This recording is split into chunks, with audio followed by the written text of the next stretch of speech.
para comentar que presentaré 2 reservas, para lo que solicito presentarlas en el tiempo correspondiente para la misma. Adelante. Y antes, para poder iniciar, solicito a usted pueda solicitar a la Secretaría, conforme al artículo 118 de nuestro reglamento, para poder hacer una moción de ilustración y en ese sentido pueda dar lectura a un documento que le presentaré en estos momentos. Proceda la Secretaría a leer el artículo que solicita la diputada. Son estos 3 puntos. Desde aquí, ¿el documento o el 110? El documento. ¿Sí? Ah, el documento. Sí. ¿Cuál es? Es este. Bueno, déjame ver. Okay, sí. A continuación, el documento que he pedido que se dé lectura es la carta enviada por el Alto Comisionado, la Oficina del Alto Comisionado de la ONU, Jan Yarab, que nos envió a todas y todos una carta. Gracias. Estimada diputado, diputada y senador o senadora, tengo el agrado de dirigirme a usted en mi calidad de representante de la Oficina en México del Alto Comisionado de las Naciones Unidas para los Derechos Humanos, ONU-DH, en el marco del acuerdo entre el Gobierno de los Estados Unidos mexicanos y el Alto Comisionado de las Naciones Unidas para los Derechos Humanos relativo al establecimiento de una oficina en México. Por medio de la presente y en seguimiento al diálogo sostenido a lo largo del proceso legislativo en curso, hago referencia al dictamen con proyecto de decreto que reforma y adiciona diversos artículos de la Constitución Política de los Estados Unidos mexicanos en materia de Guardia Nacional, entre paréntesis, dictamen.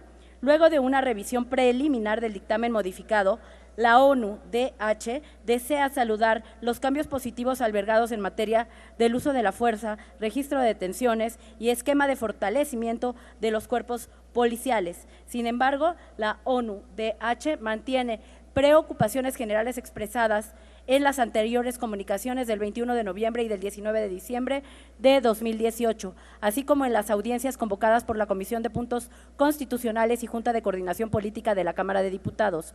Dichas preocupaciones versan sobre la participación permanente de los elementos militares en tareas de seguridad pública y su involucramiento en tareas de investigación criminal.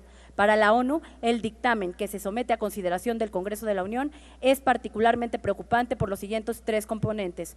1. Naturaleza de la Guardia Nacional, artículo 21 y algunos transitorios. Si bien la ONU reconoce que se incluye a la Guardia Nacional como una institución de seguridad pública con carácter y dirección civil, resultan preocupantes los componentes del orden militar que aún se contemplan en el proyecto y que contradicen su deseable esencia civil, la estructura jerárquica, la composición de la Junta de Jefes de Estado Mayor, el régimen de ascensos e ingreso, la profesionalización, la competencia de la jurisdicción militar ante las faltas y delitos cometidos, la conformación tripartida de elementos de la Policía Federal, Policía Militar y Policía Naval, entre otros elementos que son de tal envergadura que desnaturalizan el carácter civil de la institución y confieren a las Fuerzas Armadas un papel ajeno al que da forma extraordinaria y excepcional que podrían desarrollar. La indebida regulación de los alcances del fuero militar, artículo 13. La redacción propuesta resulta una problemática en 2 sentidos.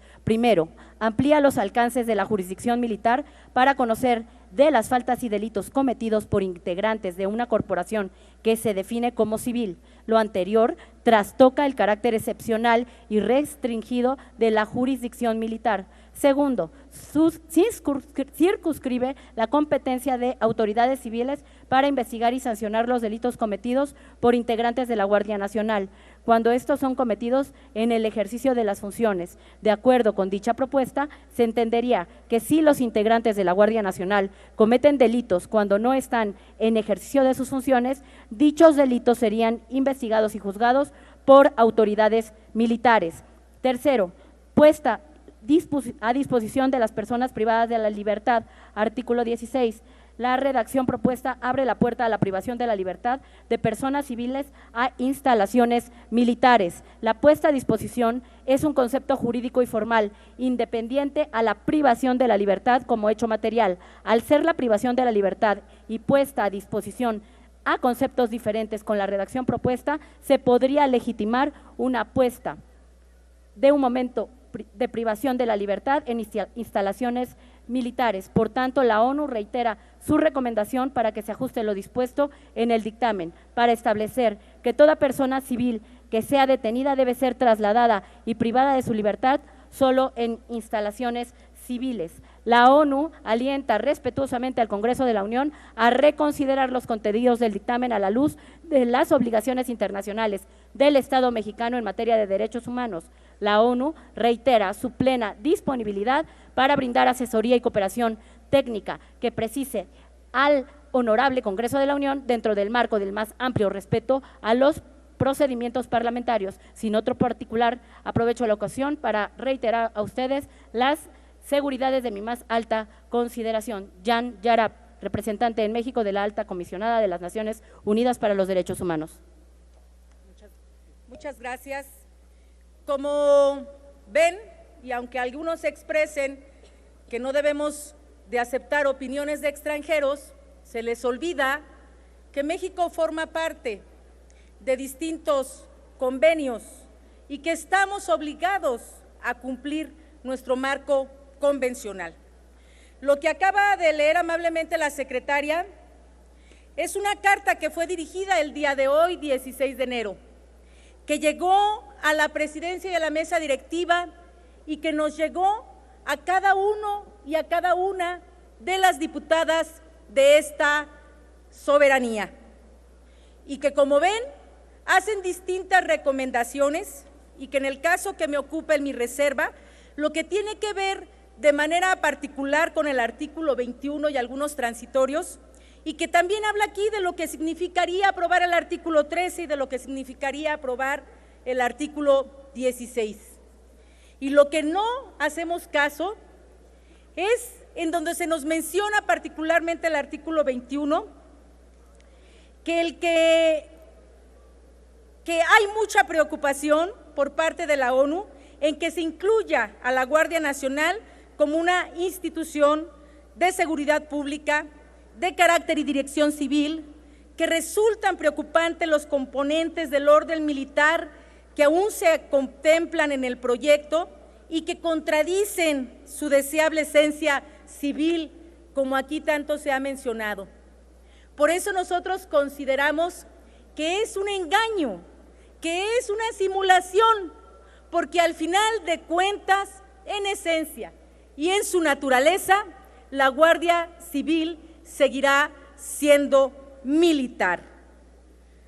Vemos cómo en su estructura jerárquica, la composición de la Junta de Jefes de Estado Mayor, el régimen de ascensos e ingresos, la profesionalización, la competencia de la jurisdicción militar ante las faltas y delitos cometidos, la conformación tripartida entre los elementos de la Policía Federal, Militar y la Policía Naval, y entre otros elementos, son, como decía ya, de tal envergadura que desnaturalizan el carácter civil de la institución y confieren a las Fuerzas Armadas un papel ajeno al que de forma extraordinaria y excepcional podrían desarrollar, como lo dice ahora en esta carta, pero como se han mencionado en distintas sentencias de la Corte Interamericana. A mí, a final de cuentas, lo que me parece